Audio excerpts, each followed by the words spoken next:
Hi there, I'm Aki.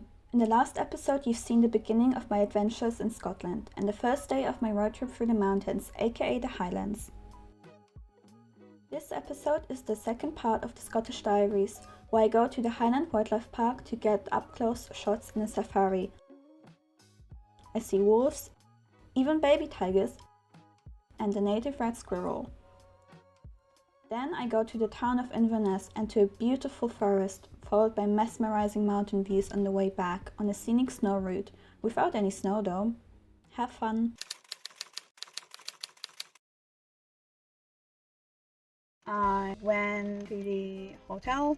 I had some issues with my hotel actually, because there was no reception, and the key was supposed to be in your door, and you're also supposed to leave it there. Well, there was no key in my door, so I tried to phone them. They didn't pick up. And I messaged them and didn't get anything at first, and I couldn't find stuff until I went around the back, and I did find someone, and she helped me. And apparently, I got a different room, but I had no message about that. It was really an upgrade. I got, instead of a really basic standard room, I got a whole suite. It was really big and really nice, and not what I signed up for. I really enjoyed that. It was really nice. I didn't want to leave, to be honest. I wanted to stay longer, but I couldn't. That was definitely, the first day was the best day. And the second day, well, the first half of the second day was also really nice, because I went to the Highland Wildlife Park, and you have a walkable area, but you also have one you can drive through, like a safari kind of thing, and I didn't know about that, so that was really amazing.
Stay away from the streets.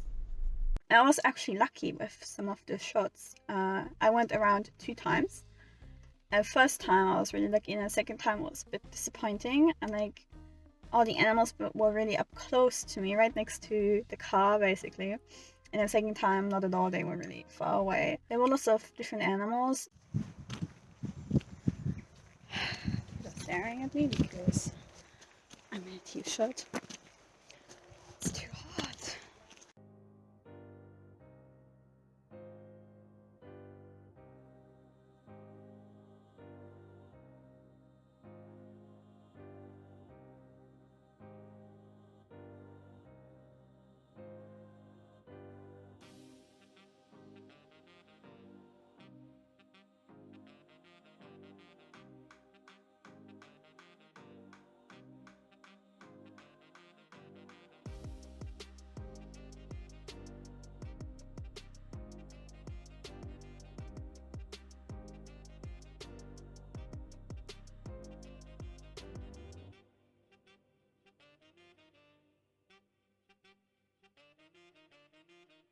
So they were actually baby tigers.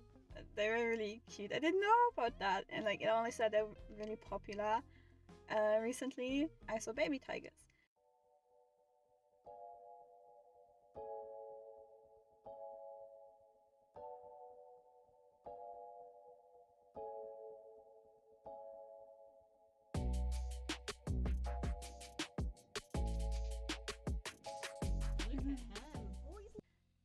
And lots of other animals I don't really remember at the moment, like polar bears or red pandas. So I really wanted to see the red pandas, but they trolled me. So there was a spot where you could go to see them, and there was one right in front of me on a tree or something, in a box where they probably sleep or something. But there was some, like, a door kind of thing, see-through door. Not really that see-through, but you could see that something's in there. You could only see the tail of the red panda, and it didn't want to come out.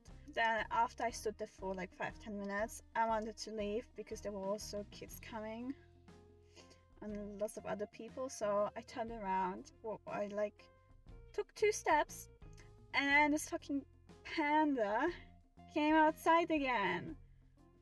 What the fuck? But I didn't have this perfect, amazing view anymore. That was so mean. And later on I tried again, and red pandas, you mean, you trolled me. But I did try to take pictures, and I did actually manage to get a few. I was really disappointed because I thought I didn't get any nice pictures, but I did. And I also really wanted to see red squirrels. They're native to Great Britain, but I think they're endangered because of the grey squirrel.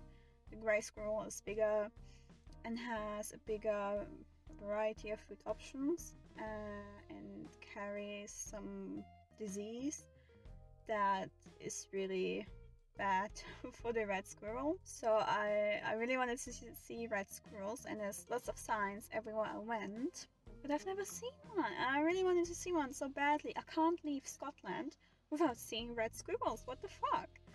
No, like, I've seen grey ones a few times already, but not these red ones.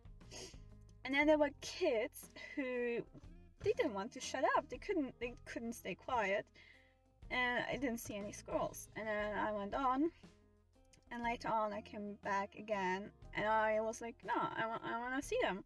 And then I just stood there for like 10 minutes or something, and I actually saw some. I actually saw a lot of them, you know, climbing up and down, jumping around. It was really cute. They were really active. So I got lucky, and I was all alone. And there was still some when kids came around. So that's really cool. Really excited about that. They're really cute. So I can take that off my list now. Yeah.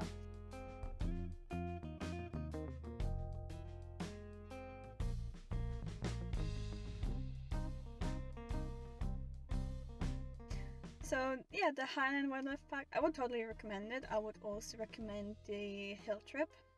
If you don't have time for that, it's like 2 hours or something, you can also meet some at the center. And then after the Highland Wildlife Park, I went to Inverness.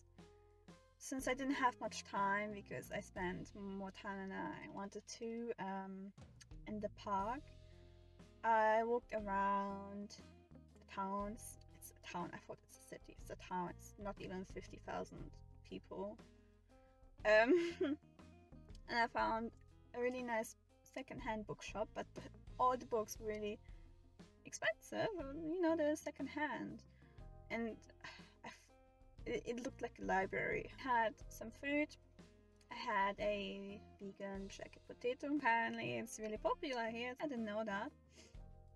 But it's really cool. I really want to make some myself. And at the museum in Dundee, they also made some jacket potatoes, and my partner had one, and I tried it, and oh my god, it was amazing. We're gonna go there again just for the food, and I think now that I've tried the best one ever, everything else will just be meh. It was okay, I liked it, but I really want that one from Dundee. And then yesterday I went to a different hotel in Grandtown on Spey. And it was a small room. I also liked it. It was really nice. I had what I needed, but I liked the other one more. It was more cozy, more comfy. I don't know.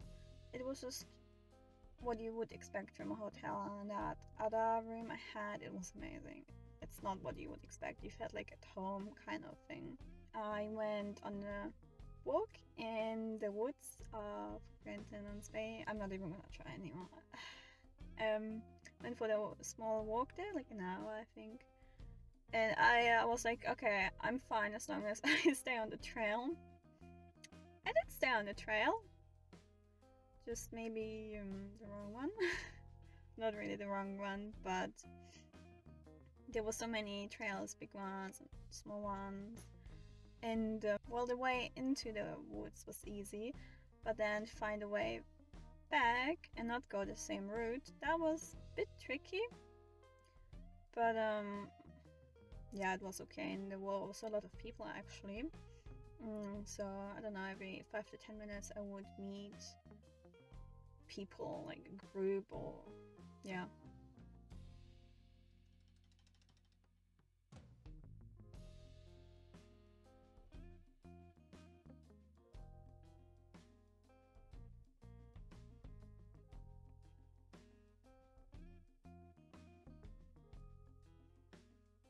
Yeah, now I'm at the viewpoint, and we will see what else I'm gonna do today before I go back. And yeah, 2 minutes away from that viewpoint there's a small town, and there's also a bird observing point, but I didn't see any birds, to be honest. There was also no feeding station or something like that. And there's also a stargazing point, but obviously I didn't stay there the night, but it's nice to see something like that. It's a nice place for watching the stars because obviously there's no light pollution, so you will see all the stars really nicely if there aren't any clouds. And in that town I went to a couple of shops, and yeah, after that nearby there is another viewpoint called the Queen Victoria viewpoint, but it was tricky to find because on Google Maps you don't really see it, or you don't really know where to park.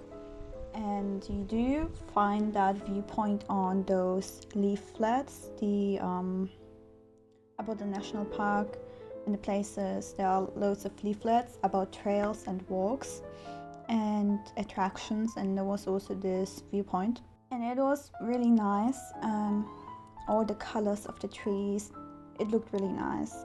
After that viewpoint I followed the Scenic snow route, and there was no snow, but it was still really amazing, nice to see all the different colors, and especially when you got to see clouds, how fast it can change in the mountains from seeing a lot to seeing really little. And yeah, along that route I'm not kidding, I stopped every couple of minutes probably, because there was a new view that looked so amazing.